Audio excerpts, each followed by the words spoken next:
하나님의 진노를 로마서 1장에서 쭉 설명을 하는데 놀라운 표현이 반복적으로 나타납니다. 여기서 반복적으로 나타나는 표현이 무엇입니까? 같이 읽었잖아요. 그죠? 하나님께서 그들을 내버려 뒀다. 24절에서도 26절에서도 28절에서도 성경에 반복적으로 나온 표현이 있으면 아주 중요한 메시지의 키가 됩니다. 하나님께서 그들을 내버려 두셨다.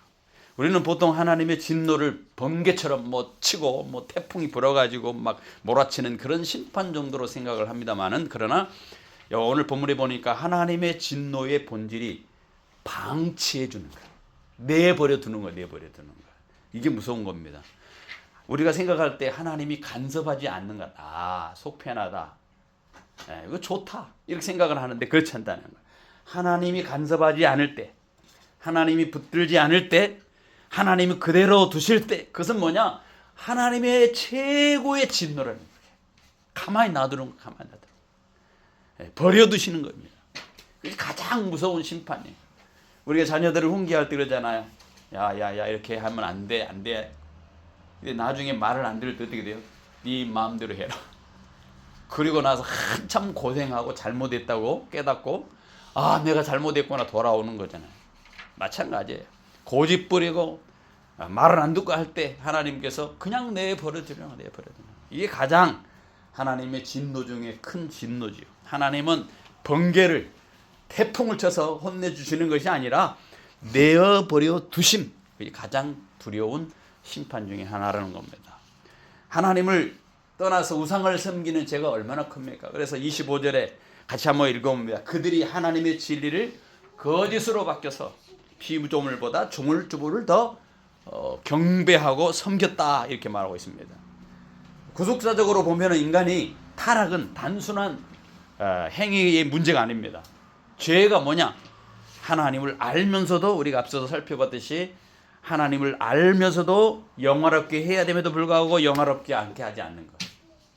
창조주를 창조주로 찬양하고 경배하는 대신에 오히려 피조물을, 자기가 만든 것들을, 동물을, 산천 초목을, 이런 것들을 섬기는 것. 그래서 진리를, 하나님의 진리를, 절대적인 진리를 의도적으로 바꾸는 것, 이게 바로 죄의 모습이에요. 우리가 창세기 3장에 보면은 그것이 반복적으로 나타나죠. 창세기 3장에 너희가 먹는 날에는, 3장 5절 이하고, 너희가 먹는 날에는 너희 눈이 밝아져서 하나님과 같이 되어 선악을 알 줄 하나님이 아십니다.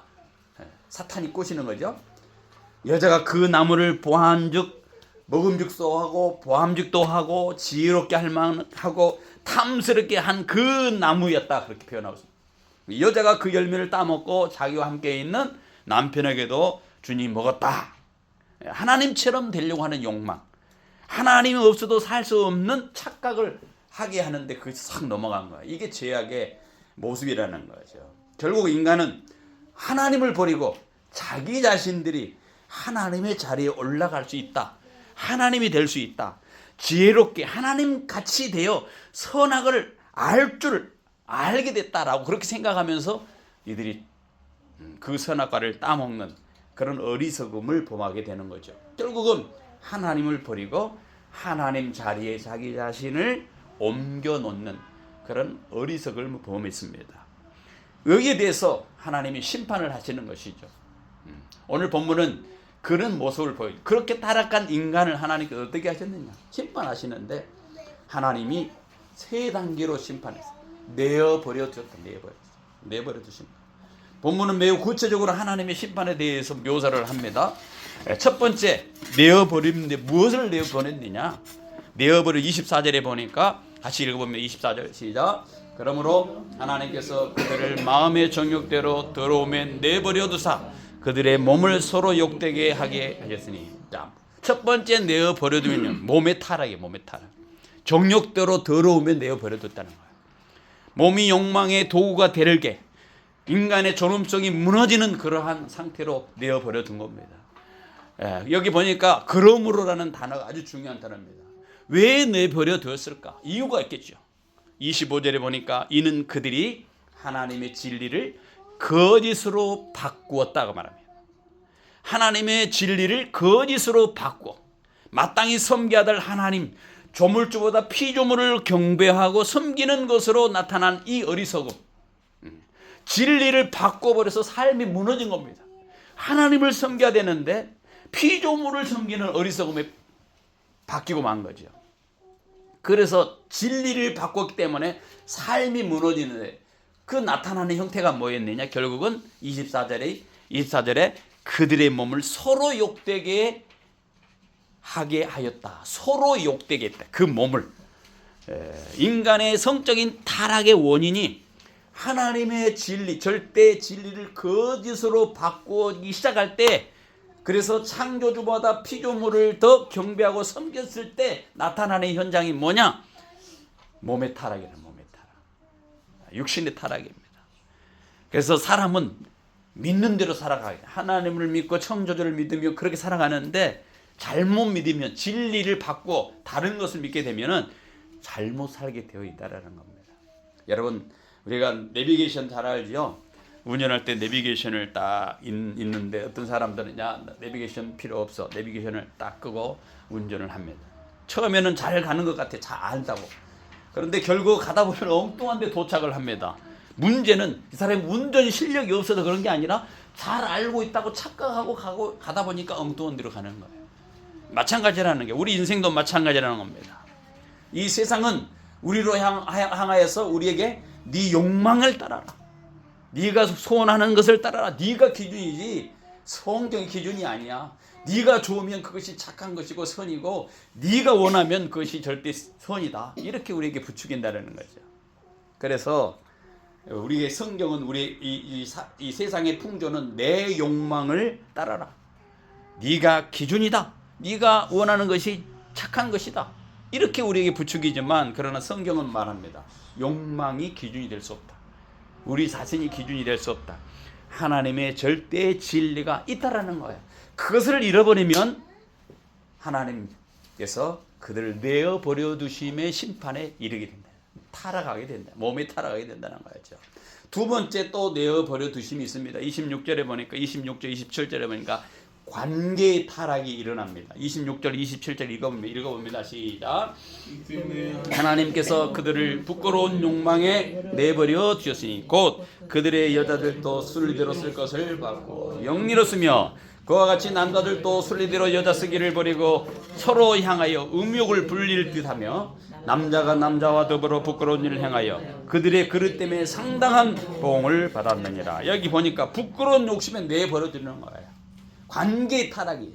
그래서 성적 질서가 뭉개지는 거예요. 동성애죠, 동성애. 창조 질서가 왜곡된 거예요. 그래서 요즘 우리 사회에서 동성애 뭐 많이 얘기하잖아요. 막 피켓 들고 반대한다. 사회가, 문화가 동성애를 옹호해. 동성애 신부가 있어, 동성애 목사가 있어, 동성애 총회장이 있어. 이런 세상이 되고 있다는 거예요. 이게 문제라는 거죠. 그래서 하나님께서 그럼 당장 쳐서 없애버리고 죽여야 될 텐데 하나님 내어버려 두셔. 이게 하나님의 진노예요. 한 형태입니다.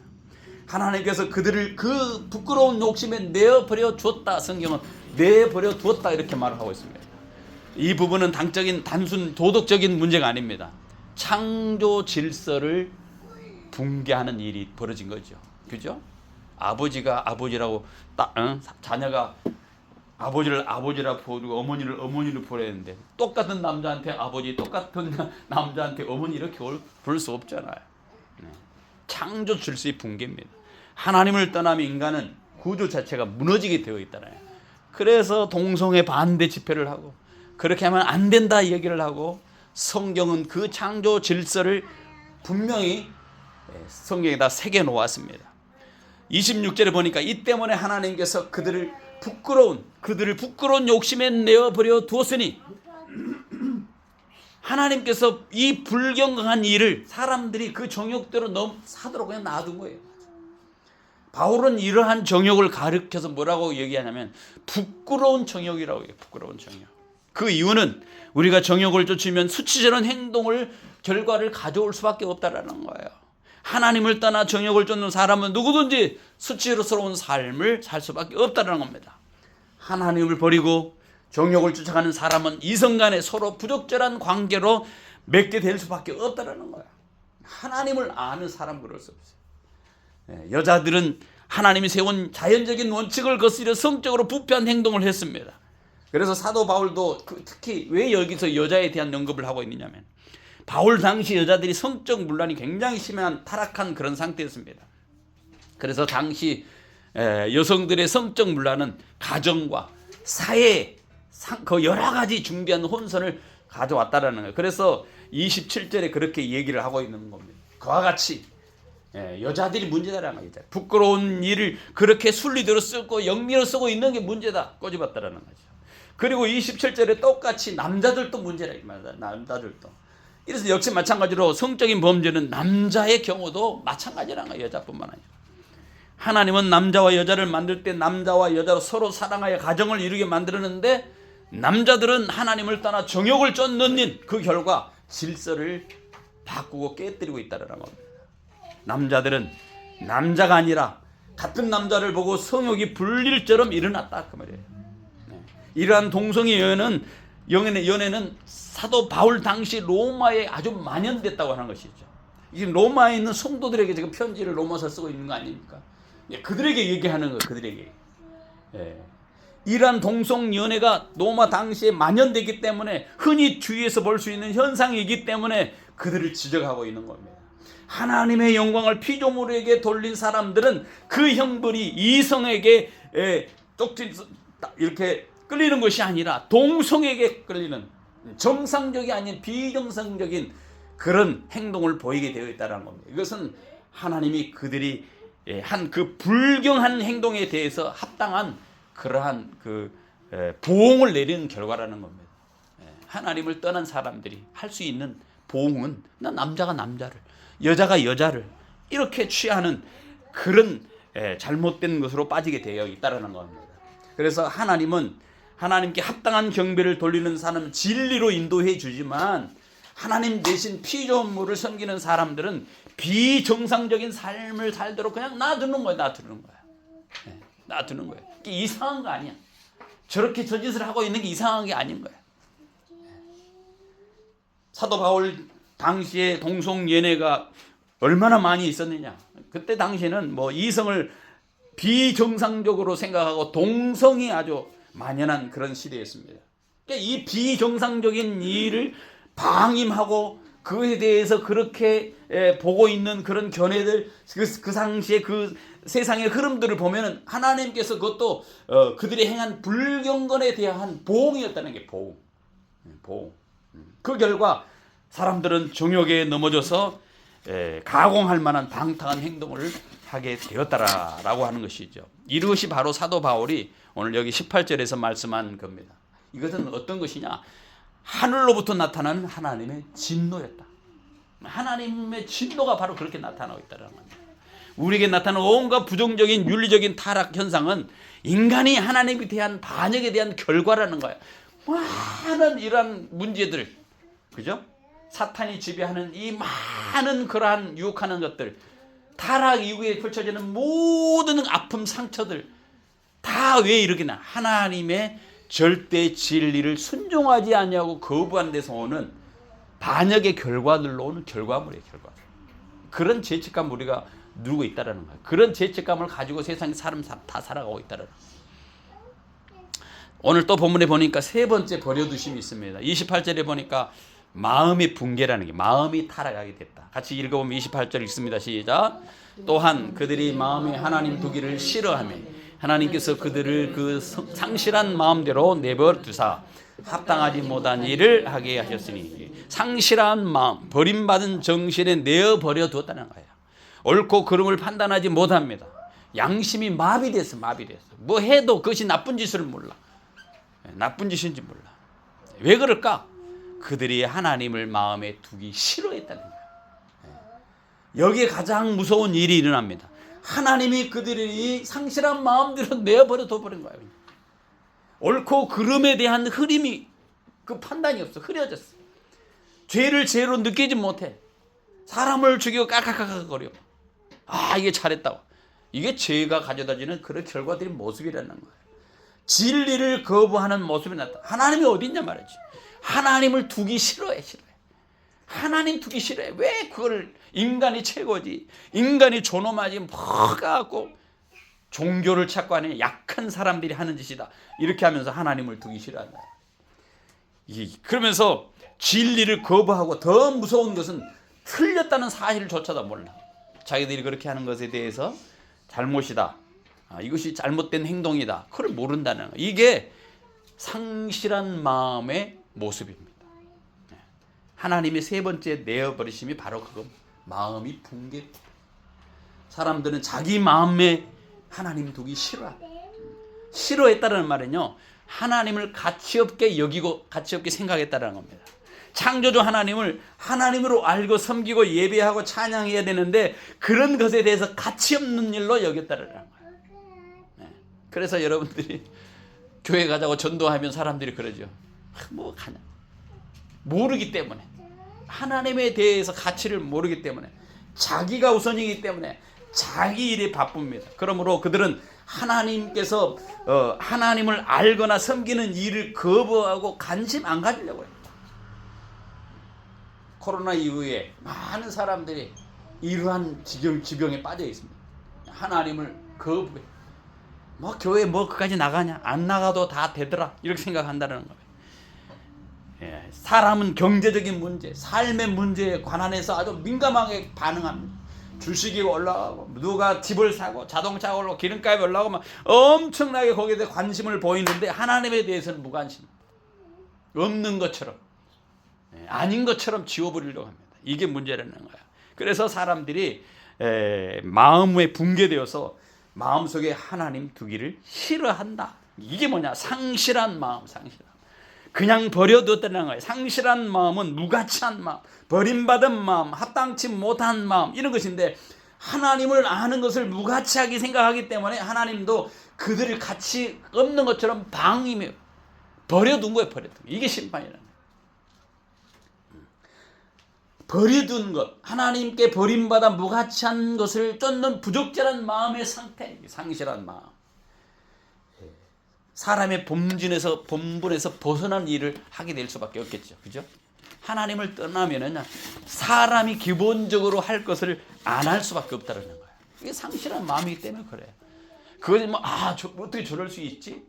어떻게 자기 아버지 어머니를 죽일 수 있지? 어떻게 자식을 그냥 며칠도 안 된 그 아이가 뭐한다 힘들다 거꾸로 잡고 막 이렇게 갖고 죽일 수 있지? 상실한 마음 속에 있는 인간 얼마든지 그렇게 될 수 있어요. 자기가 우선이기 때문에. 오늘날 우리 시대에 그런 시대에 살고 있어요. 죄를 죄라고 여기지 않은 거예요. 진리를 공격합니다. 잘못됐다고. 상대주의가 팽배했습니다. 우리가 좋으면 좋고 우리가 좋으면 좋다. 이게 진리를 거부합니다. 이것은 단순한 문화의 문제가 아닙니다. 영적인 심판인 상태라는 심판 상태. 죄를 짓고 더 죄를 짓고 더 큰 죄를 짓고 더 타락해 나가는 거예요. 그런데 하나님은 즉시 그들을 멸망시키지 않고 죄의 길을 계속하게 허락하고 계신다. 이게 더 무서운 심판이에요. 여러분이 잘못된 짓을 하는데 막 잘 돼. 막 사기치는데 막 돈이 막 탁 쌓여. 그럼 야 하나님께 복받았다. 이렇게 할 일이 아니라는 거예요. 그것이 뭐예요? 저주죠. 사업이 잘 돼 막. 교회 하나님께 안 나가도 사업이 팍팍팍 틀어져. 야, 뭐 이 사업이 잘 되는데 이게 복 받았네. 할렐루야. 그게 아니라 그건 저주예요, 저주. 오늘 본문을 보니까 이렇게 되면은 어떻게 되냐? 타락의 결과, 이렇게 하나님께서 버려두심의 결과, 삶 전체가 붕괴됩니다. 삶 전체가 붕괴돼요. 그래서 29절, 32절 같이 한번 읽어봅니다. 29절, 32절. 여기 보니까 21가지 죄악이 나열됩니다. 29절 같이 읽습니다. 곧 모든 불의, 추악, 탐욕, 악의가 가득한 자요, 시기, 살인, 분쟁, 사기, 악독이 가득한 자요, 수근수근하는 자요, 비방하는 자요, 하나님께서 미워하시는 자요, 능욕하는 자요, 교만한 자요, 자랑하는 자요, 악을 도모하는 자요, 부모를 거역하는 자요, 우매한 자요, 배약한 자요, 무정한 자요, 무자비한 자라. 자세히 보면 놀라운 사실이 있습니다. 우리가 흔히 큰 죄라고 생각하지 않냐고 일상적인 것, 사소한 거 있잖아요. 시기하는 거, 시기. 뭐 시기가 여러분이 죄라고 여깁니까? 야, 나 좀 시기가 많아 나는. 다른 사람 잘 사는 걸 내가 못 봐. 그게 죄예요? 세상의 기준은 아니잖아요. 분쟁하는 거 이렇게 막 의견이 조금 이렇게 막 올라가는 거 이런 거. 그리고 부모를 거역하는 거. 밥 먹으라고 아이 안 먹어 오빠. 이렇게 예를 한다든가. 그게 죄로 여깁니까 좀? 아니죠. 성경에 보면 무정함. 정이 없어. 밥 숟가락에 한 숟가락 주면 정이 없으니까. 그게 아니라 사람인데 정이 없어. 만나도 인사도 안 하고 쳐다보도 안 해. 같은 아파트에 사는데 1년 살아도 한 번도 인사를 안 하고 지내는 사람이 있어. 물론 기본적인 도덕이고 기본적인 예의인데 그런 사람이 있단 말이에요. 보기 싫어해. 정이 없어. 무정해. 하나님 없이 살아가는 모든 삶이 어떻게냐. 하나님 없으면 모든 삶이 이미 무너진 거예요. 무너지는 거예요. 우리는 종종 말하면 나는 그 정도는 아니야. 그 정도는 아니야. 그러나 성경은 말합니다. 문제는 정도가 아니라 이미 방향을 잃어버렸다는 거예요. 하나님을 떠난 인생들. 이것은 단순히 몇 가지 죄를 지적하는, 죄의 덕목을 지적하는 그런 것이 아닙니다. 구속작사적으로 보면은, 성경 전체적으로 보면 왜 이 말씀을 여기 해야 되느냐? 왜 사도 바울이 로마에 있는 성도들에게 편지를 쓰면서 이 얘기를 했느냐 하면은 인간이 전체가 타락했다는 거예요. 타락했다. 전적으로 타락했다.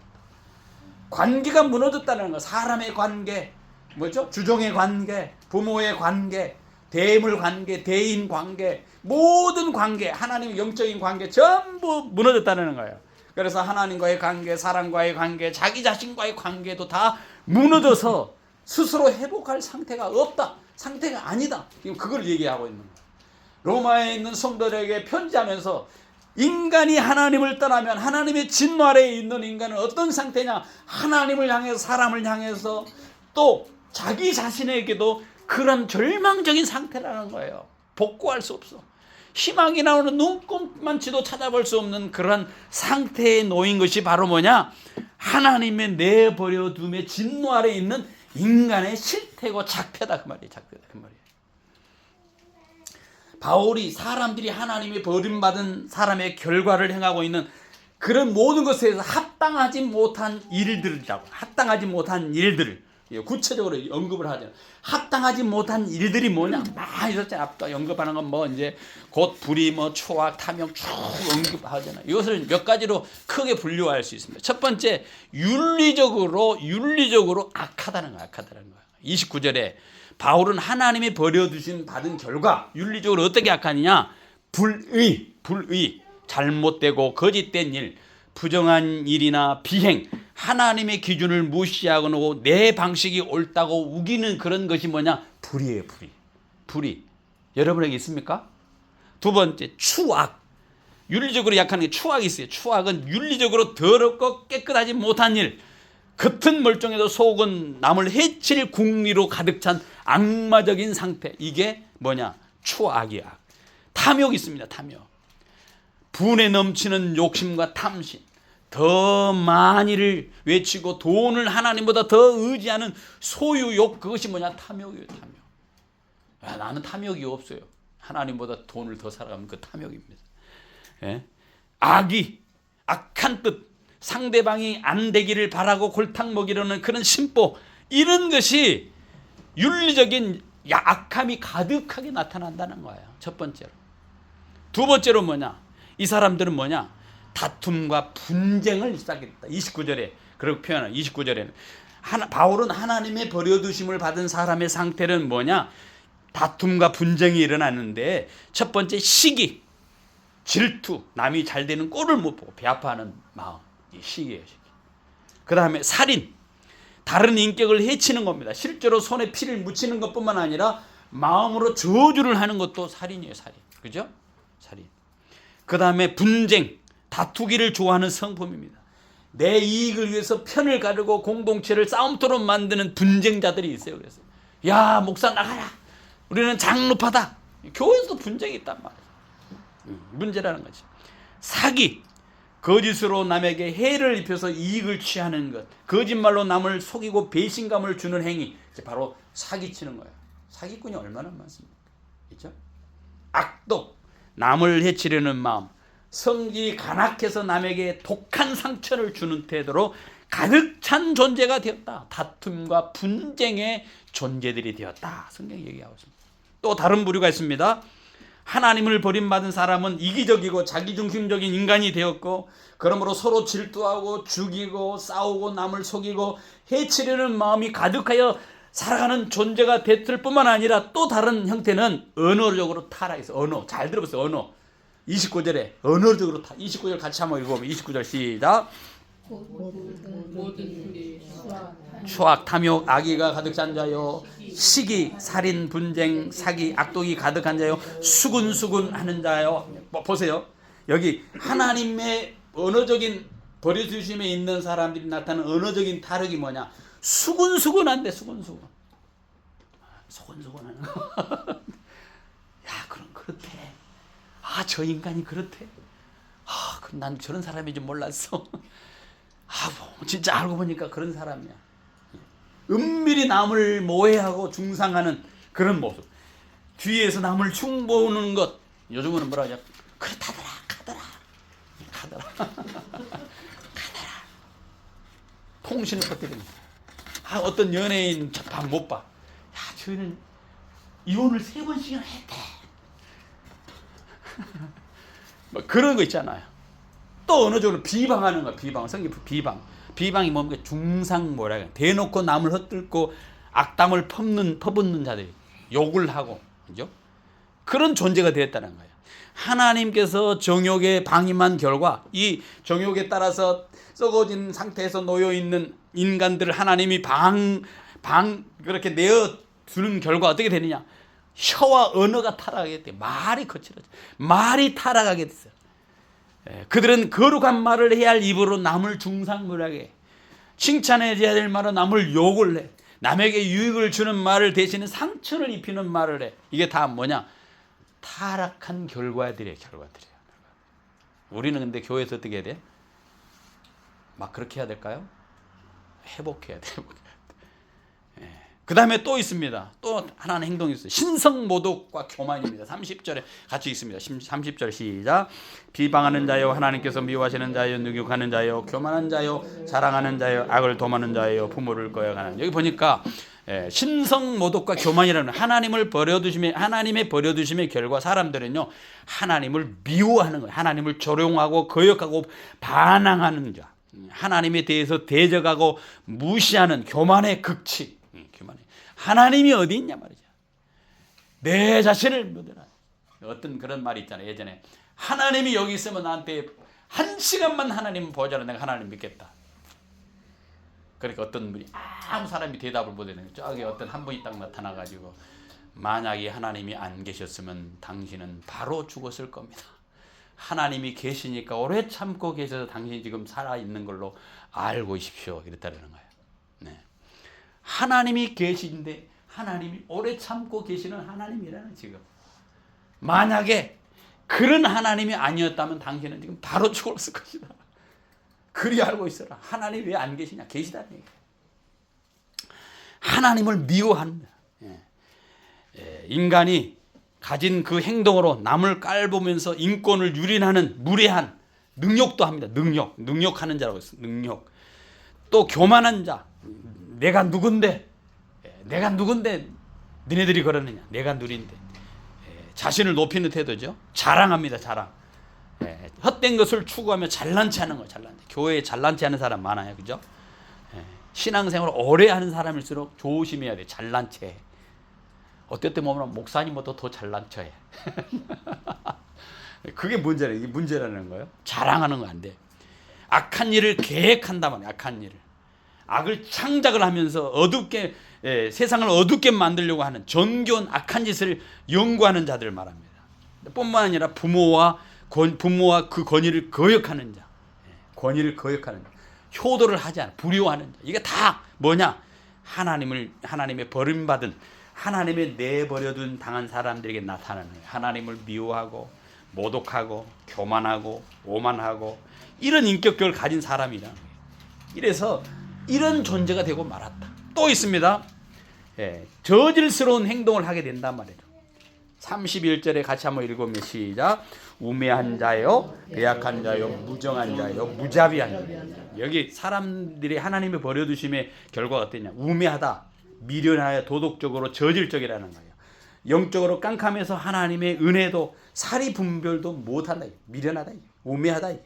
약속을 지키지 않은 겁니다. 패약한다, 패약. 약속을 안 지킨다라는 거예요. 약속이 없는 사람, 신용이 없어. 우리가 예수를 믿으면서 누구한테 약속하면 약속을 잘 지켜야 돼.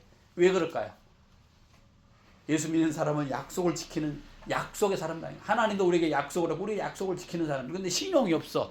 그럼 배약한 사람, 배약한 사람. 약속을 지키지 않은 헌신짝처럼 버린 사람이 있단 말이죠. 이 사람들은 하나님의 받은 존재들입니다. 또 무정한다다. 무정한 자요. 정이 없다. 정이 없다. 감정이 말라버렸어. 사랑이 말라해서 타인의 아픔에 눈 하나 깜짝 안 해. 맹혈동물이에요. 맹혈동물이죠. 이런 사람이 되고 말았다. 하나님이 버림받은 정욕에 따라 사는 인생들은 우둔하고 저질스러운 행동을 하게 되어 있고 약속을 쉽게 파기하는 신실하지 못한 사람이 되었고 이런 인간의 기본적인 감정마저 사라진 그런 존재들이 되고 말았다. 바울은 이런 행동들이 바로 하나님께 버림받은 결과들, 현상들이라는 거예요. 자, 그러면 우리 주위에 이런 사람이 있지 않습니까? 그렇죠? 많이 있죠? 많이 보잖아요. 주위에서. 이 모두가 뭐냐? 하나님을 떠나서 자기 정욕대로 살고 있다라는 것을 보여주는 영적인 질병의 증상들이에요. 하나님을 떠난 인생들이 다 그렇다. 뉴스에서 나오는 많은 살인들, 엄청난 그런 일들 다 보면 하나님을 떠난 인생들이 다 그렇다는. 그래서 버려두심의 결과 마지막 단계는 뭐냐?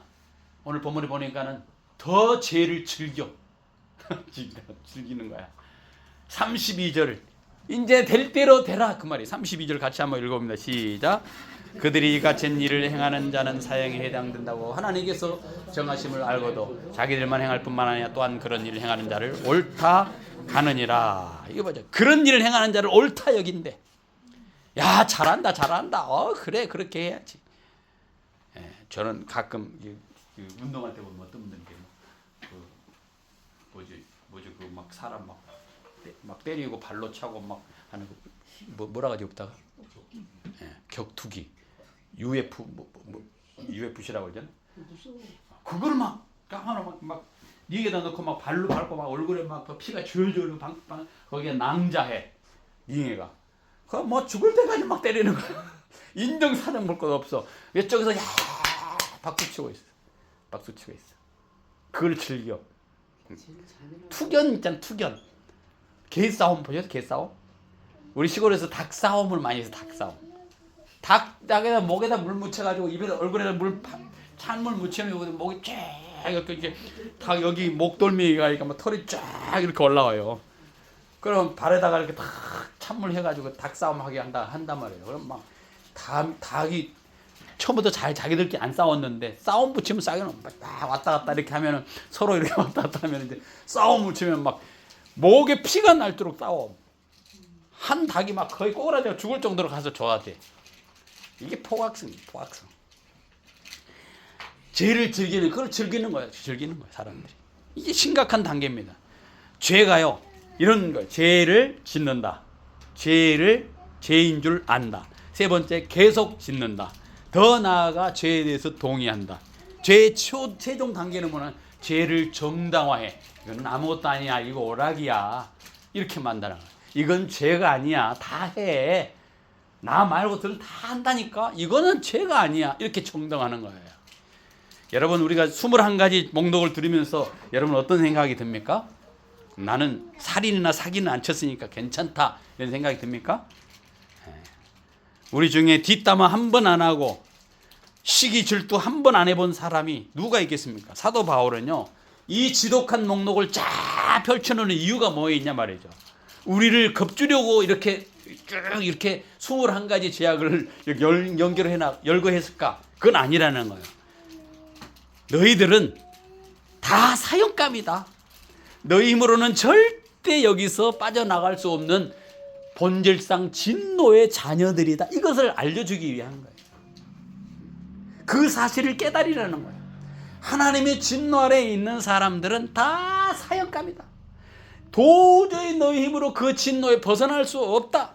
이것이 완전히 인간이 타락한 그런 존재의 모습이고 그런 형태고 그런 증거다. 이거를 보여주는 거예요. 세상 사람들은 죄를 짓고도 잘 먹고 잘 사는 것을 복이라고 생각하지만 그러나 그건 아니에요.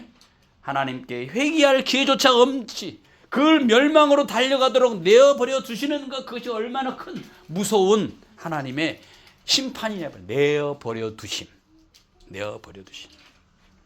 사랑하는 성도 여러분, 인간의 참된 행복은요, 돈을, 권력을 많이 가진 것이 아니라 하나님을 하나님으로 알고 하나님을 대접하는 거예요.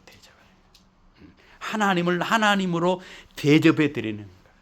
하나님은 저와 여러분을 이 처참한 상태에서 그냥 내어버려 두시지 않았다라는 거예요. 그걸 얘기하고 싶어 하는 거예요.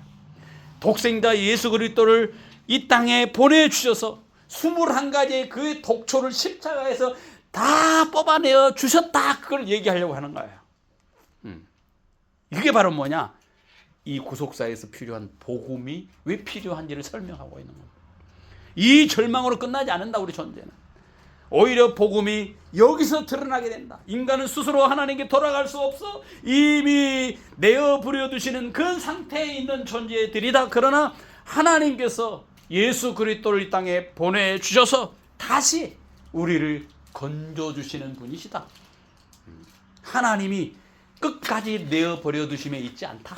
우리는 그리스도를 알고 예수를 주로 고백하는 우리는 그런 존재들이 아니다라는 것을 선언하고 있는 거예요. 그래서 로마서 1장에서는요, 어두운 모습만 다 나타나. 막 죄를 짓고 진노하라 있고 사형이라는 말 단어들 모든 21가지 제약들이 쫙 언급을 하다가요, 3장에 딱 넘어가면은요, 그 어둠이 빛으로 딱 바뀝니다. 3장 21절 보면은 이렇게 인간이 하나님의 진노 아래 있었는데 21절에 보니까 뭐라고 시작되면 이제는 하나님의 한 의가 나타났다. 그리고 그 절정이 어디서 있느냐? 십자가라는 거예요. 예수 그리스도 안에서 우리의 죄 가운데 내어버리지 않았고 이제 예수님이 다시 우리를 붙드셨다라는 거예요. 하나님이 직접 찾아오셨다라는 거예요. 그래서 십자가는 내어버려 두심의 반대예요. 내어두심 인생들을 다시 건져주시려고 하는 하나님의 십자가의 은혜가 있다는 거예요. 결론으로 말씀드립니다. 오늘 본문은 우리에게 이렇게 질문합니다. 하나님 없이 살아가는 삶은 점점 타락하고 결국 파괴되고 하나님께 버려짐 당한 존재다. 그러나 하나님께 붙들린 인생은 은혜로 회복된 존재고 성령으로 새 마음을 갖게 된 존재고 하나님과의 관계가 회복된 존재들이다. 그렇게 생각하라는 거예요. 그래서 우리에게 질문을 한 겁니다. 나는 하나님 없이 살아도 괜찮다고 생각하고 있는가? 내 삶 속에 내어버려 두심의 징후는 혹시 없는가? 그냥 내가 잘못하고 막 하나님을 거역하겠다 가만히 놔두시고 있으면 그거는 하나님이 나를 어떻게 하신다? 내어버려 두심에 있다는 나는 죄를 미워하는가 아니면 죄를 즐기는가 보라는 거야. 나는 진정으로 복음이 필요한 사람인가? 사도 바울은 우리에게 이런 질문을 하고 있는 겁니다. 여러분이 이 내어버려 두심의 이 참혹한 심판에 이르지 않으려면 예수 그리스도를 붙들고 복음 안에서 새롭게 인생을 살아가는 여러분과 제가 되기를 주님의 이름으로 축원드립니다. 같이 기도하겠습니다. 거룩하신 아버지 하나님, 오늘 말씀을 통해서 우리가 얼마나 쉽게 하나님을 마음에서 밀어내고 우리의 욕망과 생각을 따라 살아가는 존재인가를 다시 한번 확인하게 하시니 감사합니다. 주님, 우리는 죄를 가볍게 여기고 죄를 죄로 여기고 죄로 느끼지 아니하고 잘못된 자리에 나갔던 연약한 자들입니다. 하나님을 알면서도 하나님을 영화롭게 하지 않고 감사하지 않았던 우리의 죄를 주님 고백합니다. 주님, 우리를 내버려 두시지 마시옵시고 우리를 완고한 마음대로 살도록 그냥 두지 마시옵소서. 오히려 우리를 붙드시고 깨뜨리시고 다시 하나님께 돌이키게 하여 주시옵소서. 상실한 마음을 회복시켜 주시옵소서. 무뎌진 양심을 다시 살려 주시옵소서. 죄를 죄로 여기는 거룩한 감각을 우리에게 모두에게 회복시켜 주시옵소서. 십자가의 은혜로 우리를 덮어주시고 예수 그리스도의 보혈로 우리를 깨끗하게 하여 주셔서 하나님의 자녀로서 당당하게 살아가도록 도와주옵소서. 이 시간 결단합니다. 하나님을 다시 우리의 중심에 모시겠습니다. 우리의 삶의 기준을 말씀 위에 세우겠습니다. 주님, 우리를 버리지 아니하시고 끝까지 붙드시는 그 은혜에 감사하며 우리 구주 예수 그리스도 이름으로 기도 올리옵나이다. 아멘.